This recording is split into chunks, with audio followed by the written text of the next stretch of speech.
Last? Superb, thank you. Great. We are so fortunate and privileged to have this prime time, the first panel discussion. This is great. So first of all, this is a superb panel. Personally, I really love this panel because it's fully loaded pharma, life sciences from different major GCCs. Let's welcome and give a big round of applause to this fantastic panel.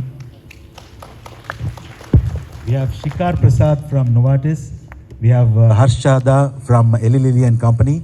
Vinay Veerabhadrappa from Merck. And Sauvik Chatterjee from BMS. And we have Mayank Gaur from UI. Superb. So let's begin. I think they don't have mic yet, but I will actually, pitch it. I think we heard from different leaders before.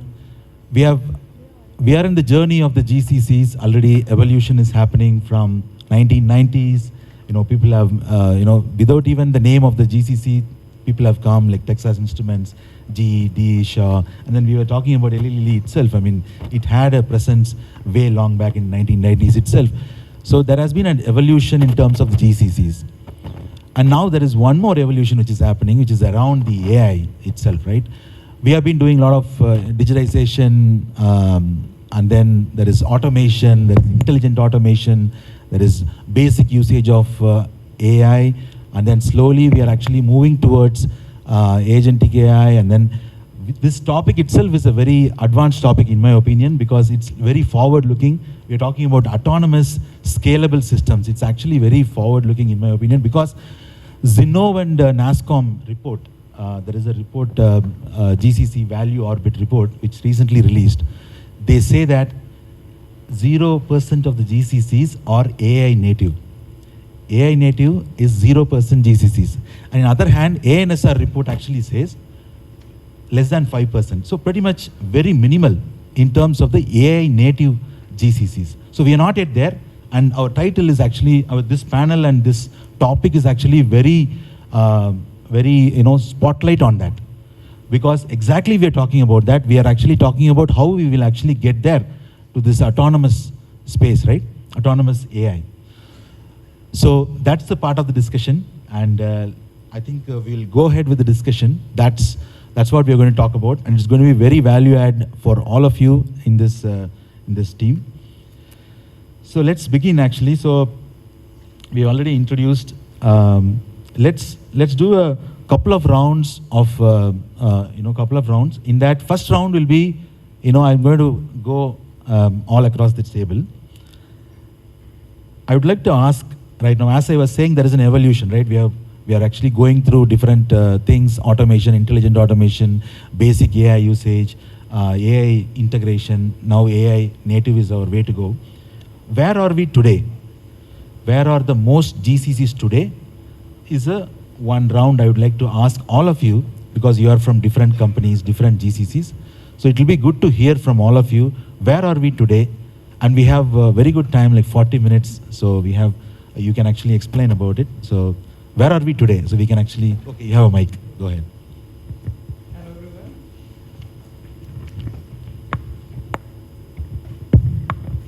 Hello, everyone. Yeah, thank you. All right, so thanks for inviting us here. And if I look at GCC, right, today, so it has been a journey, what I could see. We started with the automating, simple tasks using technologies like RPAs and, others. And then we came to the other technologies like, Gen AI, which is currently generative AI, where you are able to generate output. I think most of the GCCs are in the Gen AI environment, but some have even moved further, which is agentic AIs. So agentic AIs is, not only giving the responses to your questions, but also doing the work for you. So all the major LLMs which we have can actually do the work. And that is what agents are meant for. from one agent to multi-agent, multi-agent framework we have, then you have multimodal agent where it is not only text, but also the voice, the images, everything which is coming into picture. So I think most of the GCCs are currently in the agentic, multi-agent environment where they are trying to build agents to automate their workflow or their processes end to end. And I think the future is where we want to be is autonomous, which is the topic for us as well, where we will look at multi-agents, automating the processes end to end. That is the focus. So like autonomous finance, autonomous procurement. To give you an example, like in Novartis, we already have Gen AIs, we have agents, and we are also working on an ambitious projects where we are doing, we are trying to have an autonomous procurement, where we will have 3 agents doing what exactly a procurement team does. So starting with, an agent which can qualify the suppliers or the vendors, which is currently a completely manual process, and there's also some bit of subjectivity in it. So to make it completely objective based on KPIs, we are trying to, build that agent.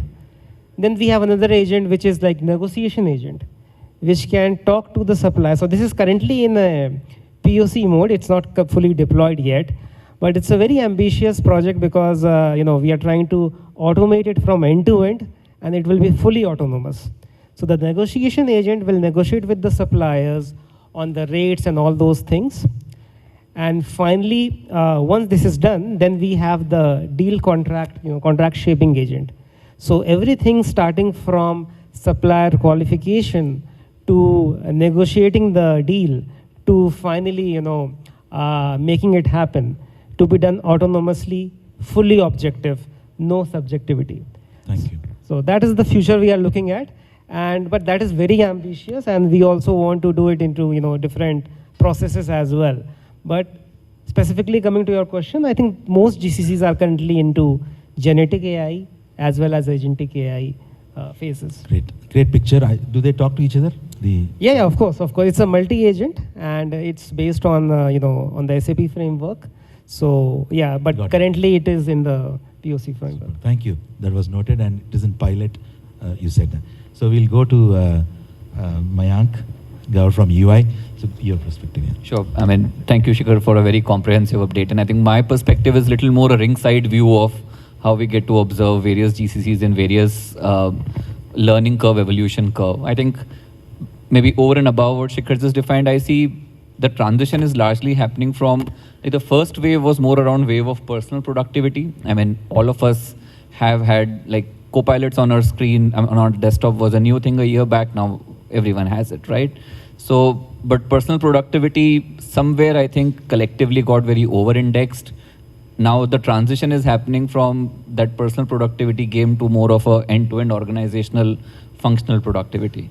I think it was needed because of course that got everyone quite attuned to how to deal with AI. But I think the key transition is not to over-index too much on it, but rather move away from end-to-end functional efficiency game, which is what Shikhar spoke about, versus it just being relying on that. So I think I would say that's the transition in which most of the GCCs are or heading towards. Thank you, Mayank. Vinay. Sure. My name is Vinay, representing Merck Life Sciences. Merck is a 358 years old company, one of the oldest pharma company, I would say, in the world. Coming to this question, definitely on the evolution of AI, where are we as GCCs? Probably we are tending towards automation to leveraging of Gen AI broadly, I would say. Why are we not still there from an autonomous point of view? Maybe we are not ready to make agents make decisions on our behalf, right? So from a Merck point of view, I think we were those initial companies who launched GPTs the moment it launched. We built a layer on top of it and said, my GPT, right? So we made everybody given access so that they can leverage. As Mayank said, everybody started with their personal thing, and then now we are trying to see how it can help our businesses. Broadly, a lot of agentic AI deployments have started. Are we at scale at this moment? I think we are still not there, but multiple steps have been taken in the journey that will help us move forward. Thank you. Thank you, Vinay. A lot of mics around me. Okay, now I think the panelists out here, first of all, thank you for being part of it and great panelists. So most of the answers probably are already given. I will keep it very brief. Largely, I agree, Gen AI and also if you're talking about automation are all more of a table stakes now, largely. I think the play is right now more on the agentic AI and the autonomous space. And autonomous, still very early stage, I would say even narrowly focused. And I continue to believe, and maybe in the future if I get another questions on that, I still believe the technology is not going to be the limitation factor. The GCCs who are going to lead will basically be responsible how effectively they re-architect the processes and the governance around that. I think in the autonomous space, that's going to be the biggest challenge, but largely that is where we are actually playing as well. Thank you. Should I try the other mic or? Okay, thank you. This is a great question. Where are you standing as of today, the baselining? So I think two things I would like to highlight. So I was reading some article very recently, I think last week. I saw that 86% of the investment from the GCCs are on the generative AI. And 53% of the investment in the GCCs are on the agentic AI.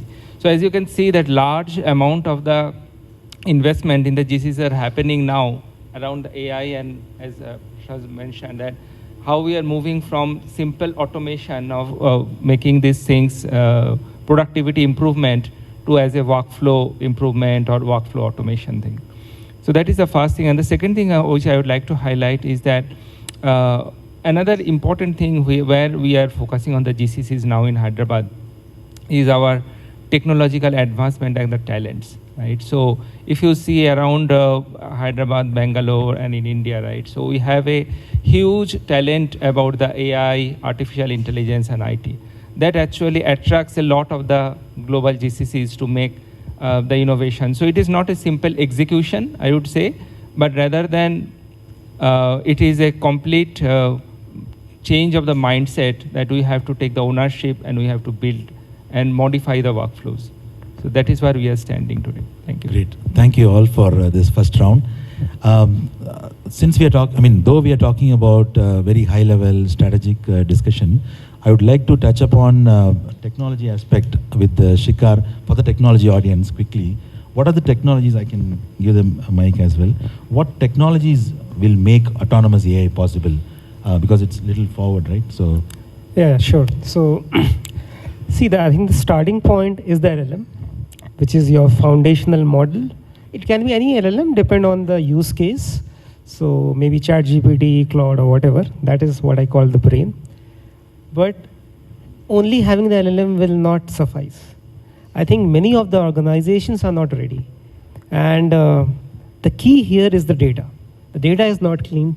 Data is scattered in various places, various systems. So having a data lake, and having a clean data is, I think, a very important prerequisite.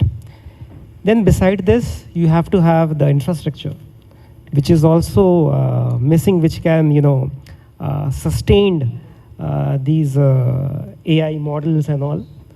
And after having all of that, yeah, of course, the agents which you build, because if you go for autonomous, you will have multi-agent, will have a orchestrating layer to manage all the agents.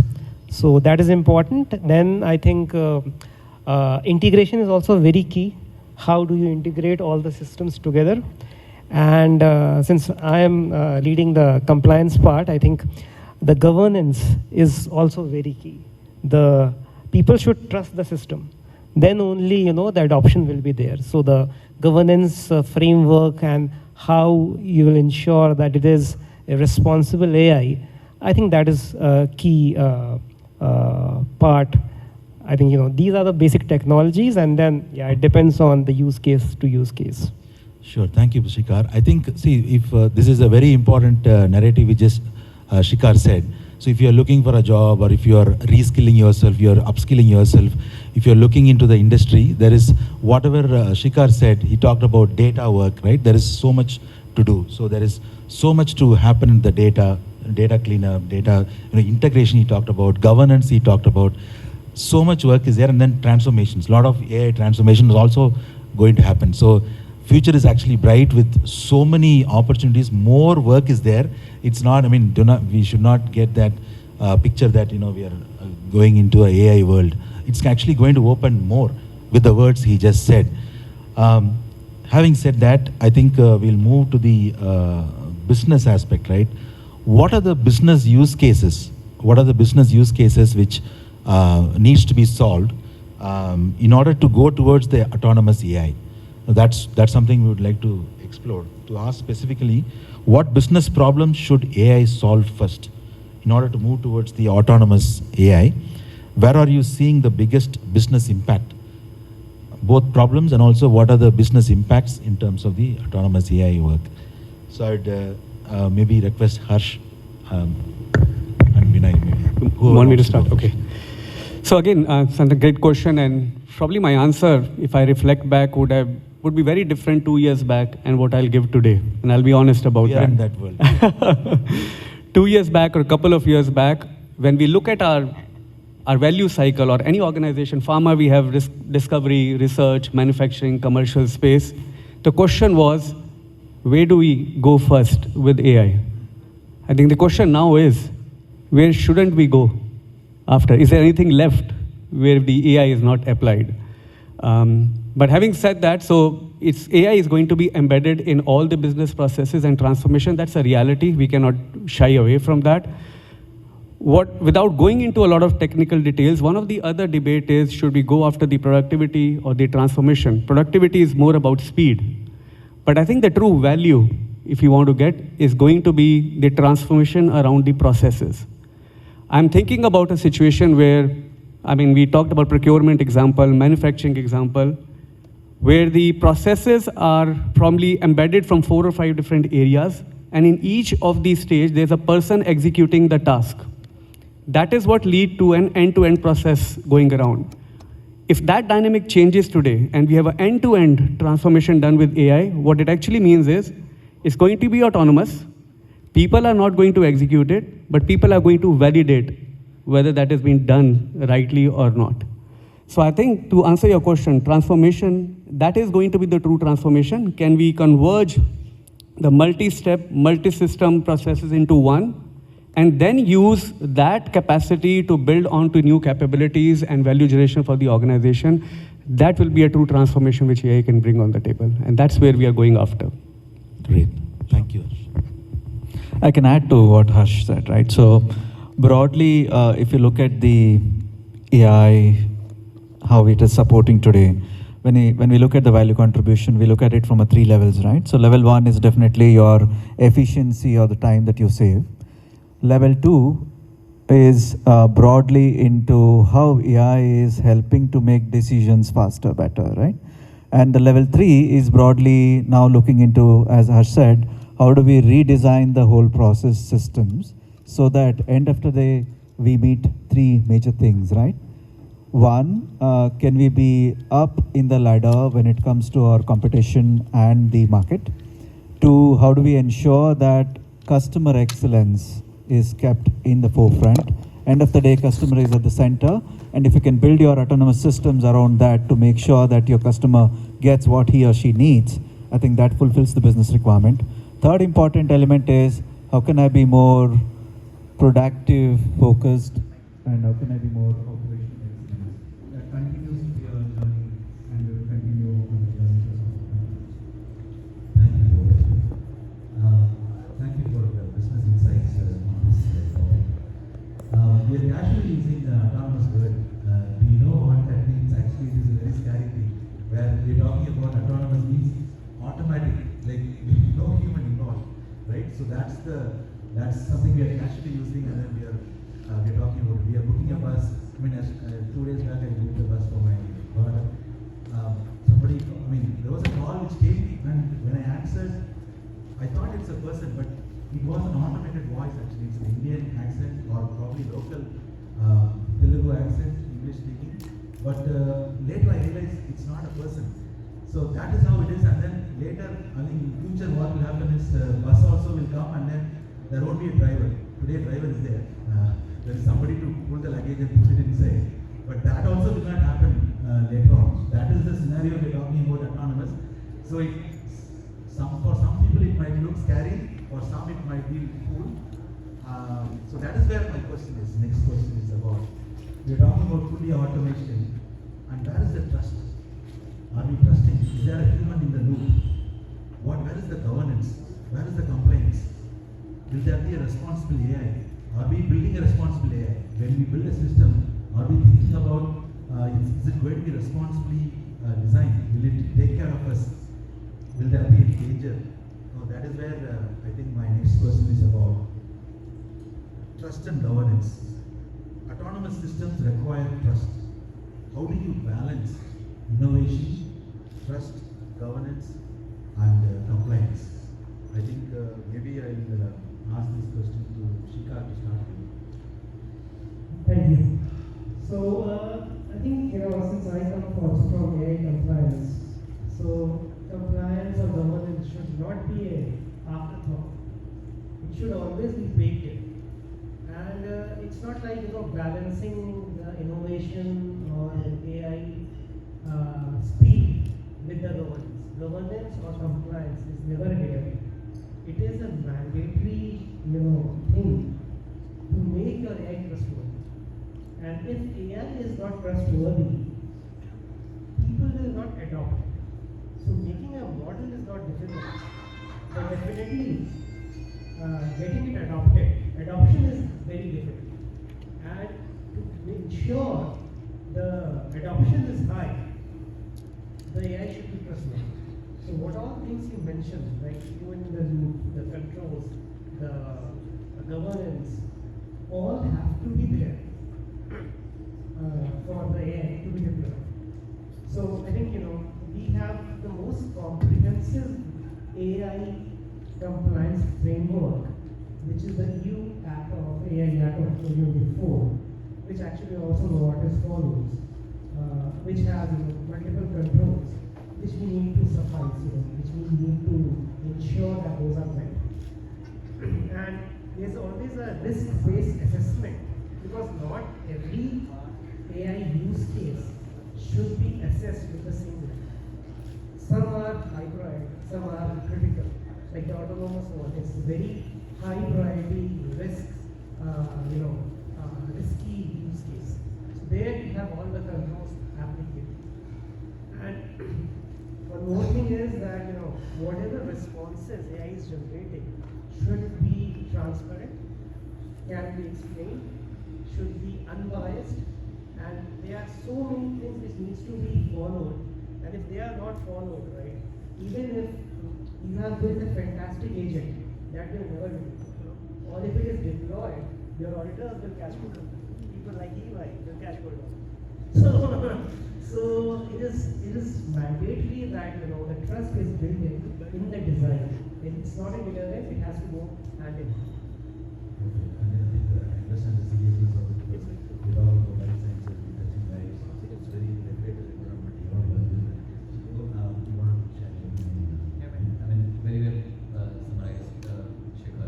I think one thing I want to add is actually poor governance is a deterrent to innovation. Good governance actually is not deterrent. It's actually quite a proponent. It kind of fuels innovation. I think there's one fundamental thing which is very different. If I can just add on to what Shikhar said is, it's not like governance or control was not needed for the older IT systems. It always was.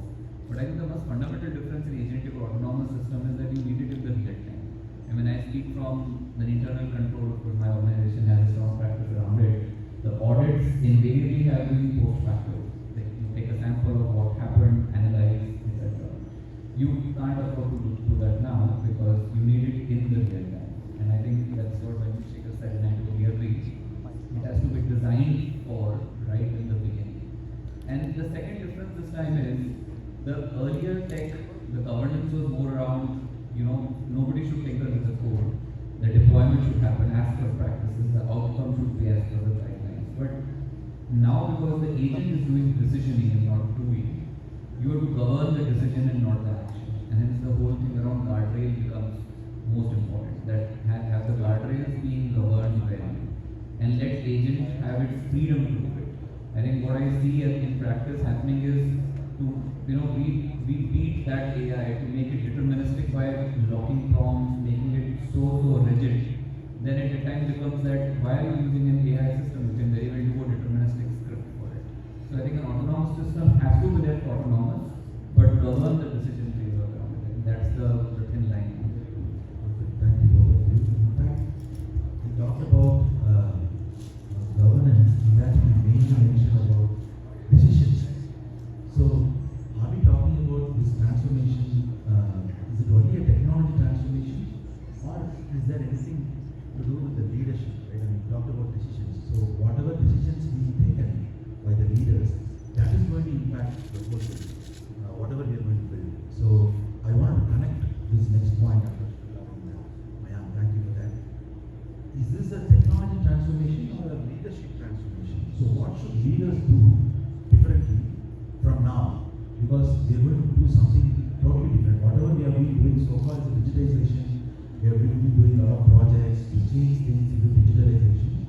But now it's a fast-paced track we are in, and we are going to do a AI evolution, and then we're going to make AI implementation becoming all these things to be AI centric GCCs. So for that, is there beyond technology transformation, what should leaders do differently? So if you want to start.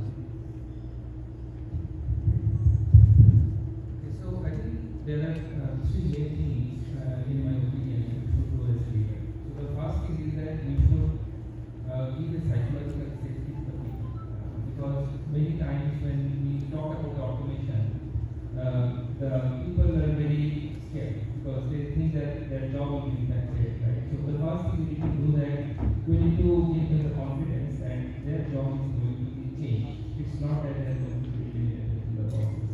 So human intelligence is required. So we need to have more human intelligence required for more final jobs which can be automated using the agent AI or using the generative AI.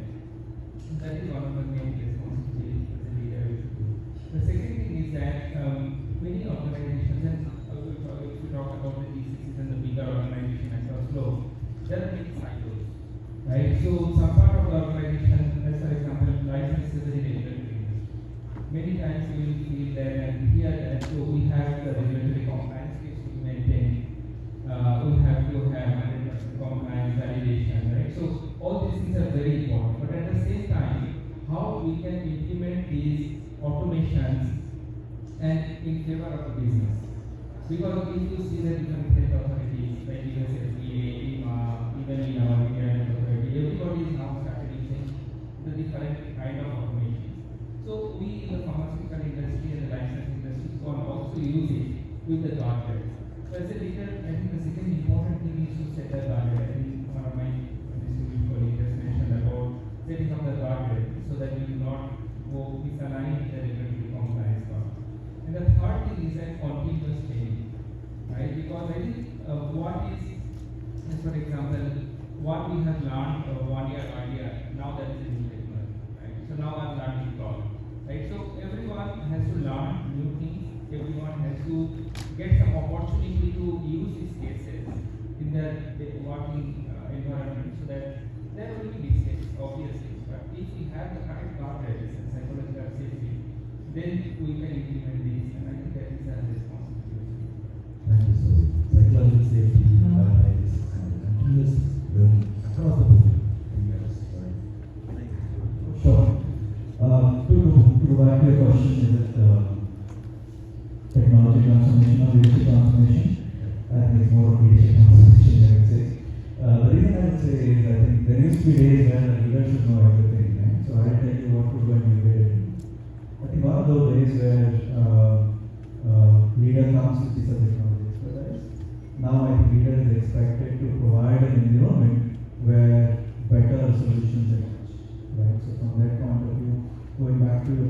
question also. Couple of years back, we used to say that data is the new fuel, right? I think now we have to say that trust is the new currency in the AI environment. So if a leader is established that trust, as a fellow colleague said, and ensure that the ecosystem is consistently learning by doing mistakes, it's fine. As a leader, can you build an ecosystem where you do the mistakes, but you learn from the mistakes and then adopt those learnings and move on faster? I think that's the main direction of that. Thank you. Feel free to anybody who wants to share any more points, please feel free to guide the line and say. That's great. I think we have been step by step, one by one, different levels we are actually covering in this particular topic. Now I would like to touch upon the talent space. Right? Some stats again from the Sino and the NASCOM report recently. We are 2,170 GCCs in India, and in that, AI COE setup is done in 250 GCCs. And then it employs, overall it employs 2,170 GCCs, employs 2.36 million people in India. In that, 250,000, that is 250,000 professionals are AI/ML trained in our GCCs. 250,000 professionals are AI/ML trained. This is the landscape, and India is the largest talent market in terms of AI/ML, and we are actually going to grow because here is where the work is going to happen. So plenty of opportunities is going to come, more and more jobs are going to come. But there has been a fear, generally there have been layoffs happening, AI replacing, people get scared when they hear about AI. We have an advanced topic, autonomous AI. So will AI replace jobs? So we are going to talk about the talent space, right?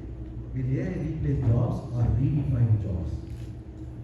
If you were hiring today, all of you, if you are hiring today, what capabilities would you value most in the AI-ready workforce? If you want to build an autonomous AI, if you want to build an AI-native GCC, what are the capabilities you look for in the people you are hiring? Because we are going to hire more and more from now in terms of the AI capability. You want to share your question? And anybody wants to share later on, please go ahead. Replacement or there's a couple of things there. It's all about talent. Will it replace or do they need to reskill? And what are the capabilities you will look for if you are hiring today? For our autonomous, for our AI native GCC? Okay. Maybe I'll try to give some analogy here with a real example. I mean, I've been a tech geek, I observed that we took a couple of minutes to get the mics there, right? At the moment, I think 2 years, 3 years down the line, we won't need to do that. I think we'll have AI-enabled voice technology, which will not require for us to wait for the mics. I think it will be enabled in the first time. So the job of the people working on the audio system will change. So what I mean to say with that is, taking that example, this is again on lighter note, not to scare anyone actually on the job, but I am on a side where the jobs are going to be redefined, not replaced. What we are seeing right now is what happened in the earlier transformation days as well. Whenever a new technology comes, there's a bit of anxiety and a panic that we do something. I think 12 to 18 months down the line, when the models are pretty stable, we have more clarity to what we need to do. And people who use this time in the next 1 year to learn or unlearn, I should say, what they are doing, that's going to be critical. So for me, I is definitely going to redefine. And if I have to elaborate a little bit more on redefinition, I do not need to say, still biased towards technical, the AI influence or technical influence is important, no doubt about that. But the individuals who are going to be extremely valuable are the ones who have the right judgment, who have the right knowledge of the processes, who can observe and adjust the processes and then unlearn and learn again from that. They are going to be extremely valuable. Not technical. But technical fluency will become a kind of a commodity you will sound like everyone will have. So that's what I basically would recommend the way the job is going to be. Thank you. I can add, right? So since we have DCC out here, right? So I'll quote one example recently. One of the colleagues who came to me and said, I am doing the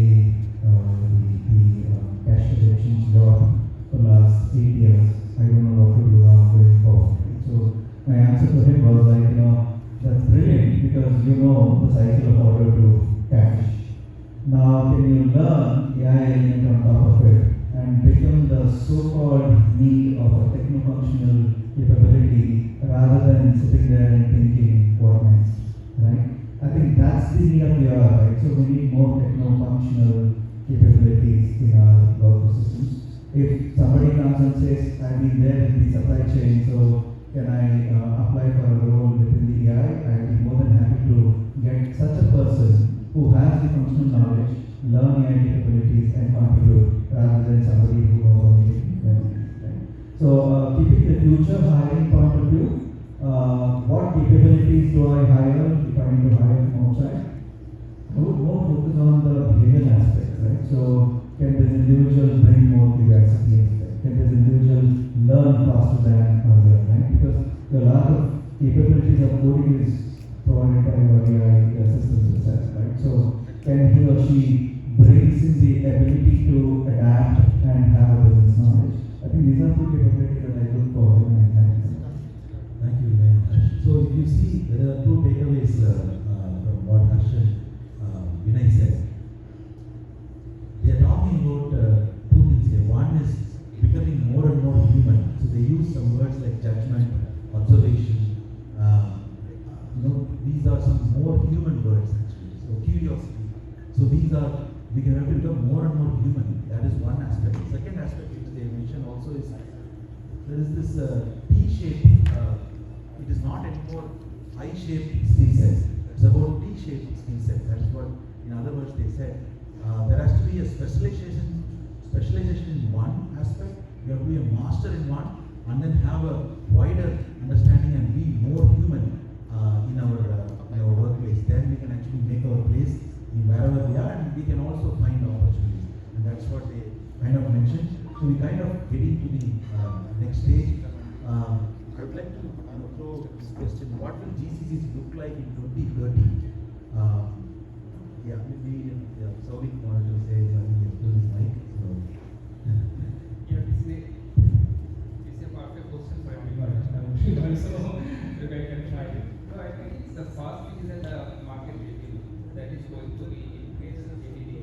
I think currently it is around 65 billion. So in 2030, approximately what is estimated that it is going to be 100 plus billion. So that way there is a huge start there. The second thing is that how we work today, or when the GCC started here, basically, so service is telling in the morning, right? We started with doing some offshoring. We were doing that some of the cost cutting, but now we are started implementing the values, right? So we have not only simply adding the values, but we are changing the workflows, we are changing the processes, right? So 2030 is going to be the ownership of the GCCs. So what I can see that instead of having, now we can see that we are partially contributing to the global economy, right? So in my vision, 2030 is going to be our ownership, GCC's ownership of the different workflows. So all the distinguished speakers were here. They're already meeting and they're having their own visions as well, how we are going to do that. The third thing is that about people. Right, so which is most important is the talent. So we have to think about how we can mitigate these talents, how we can upskill those talents for the new activities and the new technologies. So these are the three things I think very important for the world. Great. Anybody wants to share? So,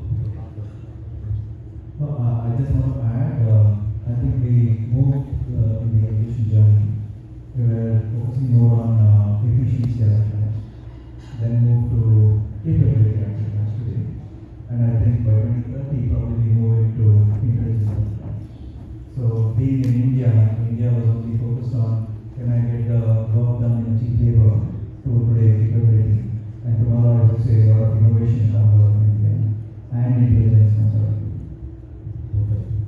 Innovation, ownership, business, direct business contribution. It's not going to be anymore. We might not even have this word GCC, because somebody said about global value center as well. So we will become part of the business. we won't be separately identified. That's what I kind of guess, because ownership we talked about, there is no, we don't report to HQs, we actually report to the customers, the end users. We actually are answerable and accountable to the end customer, right? That is how the mindset will change, and ownership will be totally, we won't be P&L, and that's what I think the way, that's what I understood. Thank you for that. And one last round robin, we'll just take up one question, I'll just go through. One leadership habit that becomes even more important in the AI, and I think we touched upon it as one of the questions, but let's have one round to get a word or a sentence if you want to say. What is one leadership habit? Because this is the leadership table, and you need to hear from them, from different companies and defense lines. So they need to, I think it would be good to hear from them. What is the one leadership habit or skill, whatever leadership needs to have in the AI era? We are pretty much in the AI era. We are going towards the native AI, native GCCs. So I'll go with what is values which we have. So one of the value is being curious. So I think that is the need of the hour, because leaders has to be curious. They have to ask good questions, better questions, difficult questions. They have to challenge everything, because the pace at which the technology is getting changed, we have to be really curious to understand, to learn, to be there. So yeah, go with curious. Thank you. I'll go with experimentation. I think that's the only thing which is, I know the previous question we toyed with the crystal ball gazing of what would happen in 2030. I have a counterpoint here, to be very honest. I think we romanticize the whole idea of predicting, but most of us don't know what's going to happen. So the fact of the matter also is that it's experimentation. I think I work with a lot of GCC leaders, and we still look for a lot of certainty. Would this technology work? Will I have to change architecture? 6 months down the line, it actually changes on itself. So I think constant experimentation is just one thing which will keep us going there. Thank you. What I can add is learning agility. Right? So technology is changing every 6 months. But do I have that learning agility first as a leader to learn what's happening and allow my teams to learn what's happening and adopt it? Thank you. I think probably when the panel started, I definitely more on the learning and the curiosity side. But honestly, I think the word which comes to mind at the listening of everyone, all the leaders there, there are a lot of GCC leaders in the panel. I think the GCCs allow us to do something not only in India but for the globe. And with AI evolving so fast, I think one word that stands out is, are we going to be accountable to make it right? So accountable to me is going to be very critical. We cannot take it for granted. If we are not delivering, things can change today. Very difficult for me, because all the good parts are really so I think one other thing I think is important, that we should have the accountability as well as unlearning and learning. Right? So that is very important, because what we have learned in our graduation, in our master degrees, in our degrees, so many things we have to forward, because we want to do something different. We have to take a risk-based approach, right? So that is a new era of the business. So I think that is important. If you notice, all of them said leadership aspect more human. Curiosity, asking questions, being critical, learning, continuous learning, because we are in a very fast-paced world. So pretty much, when the world is becoming more and more AI and engine-based and automated, there is a need for speed becoming more and more human. I think that is what I take away. It has been a fantastic panel, and we actually went through a very structured discussion. Started with technology touch base, what is the current situation in GCCs, and then we touched upon leadership, we touched upon the talent space, we touched upon what is the business impact, what are the business problems we are actually solving, and at last we touched about what is the future in this space.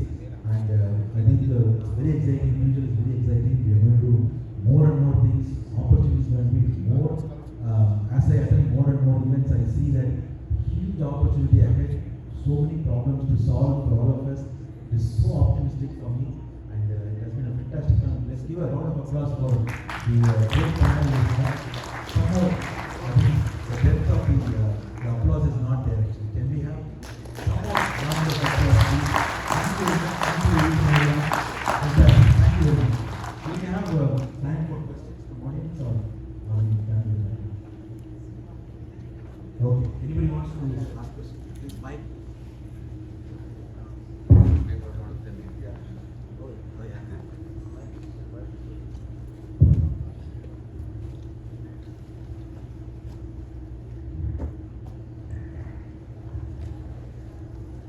You can say your name, company, and direct questions.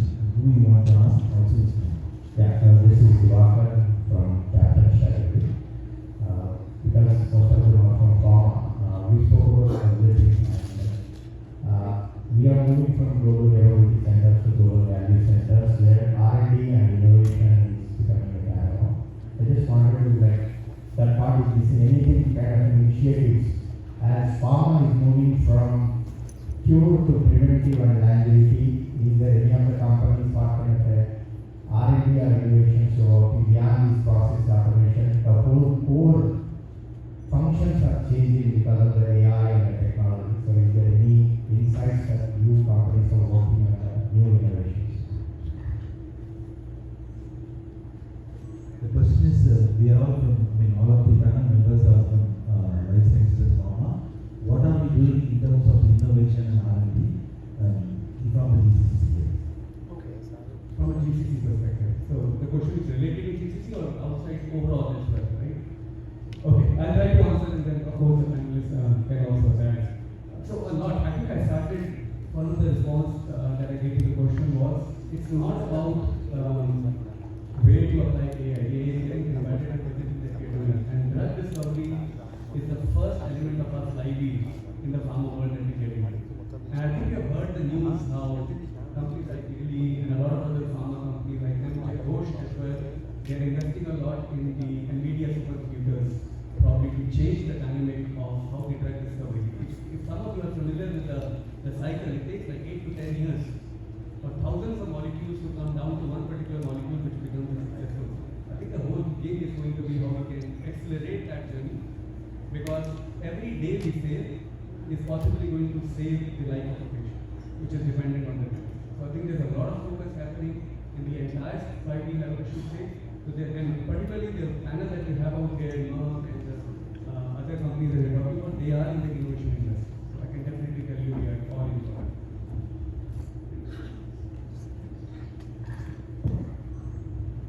Just adding to what Harsh said, I think AI can be applied in operational activities, but specifically for pharma, drug discovery, application of AI in drug discovery can actually cut the drug discovery process from years to months or whatever, and that can be very important factor or which can be value to human life. So the protein patterns which were earlier very difficult to discover, those permutation combinations can be done with the help of AI and quantum computing very easily. I think the biggest use case is in pharma is the accelerating the drug discovery process. Thank you. Hope that answers. And we are actually in the GCC wave. We are in the wave 4.0, moving beyond towards wave 4.5.0. In that innovation is the key which I just first. I'm actually interacting with other GCCs also. Innovation is something very critical now and being kept as a very important culture aspect in order for everybody to have an innovation mindset and all. That's beyond this panel, but I just wanted to share that perspective as well. But I think we are done with the panel discussion. Thank you very much for patiently listening, and it has been a great audience. Thank you. Thanks to the audience as well. Okay, we can connect. Sorry for that. Thank you.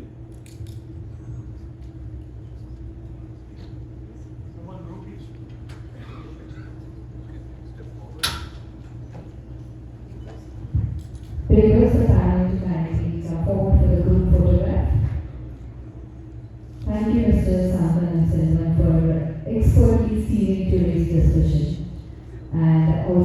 sincere appreciation to Mr. Shikhar, Mr. Harsh, Mr.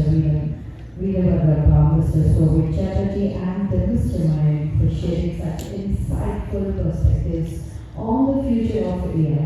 I hope you all were able to take a few insights from this discussion. Ladies and gentlemen, I request you to put a big round of applause for this wonderful panel just together.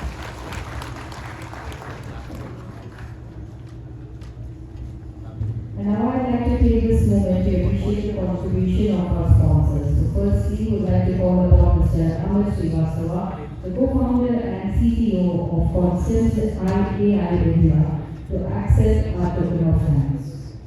So please welcome Mr. Amit Srivastava onto the dais with a big round of applause. Everyone.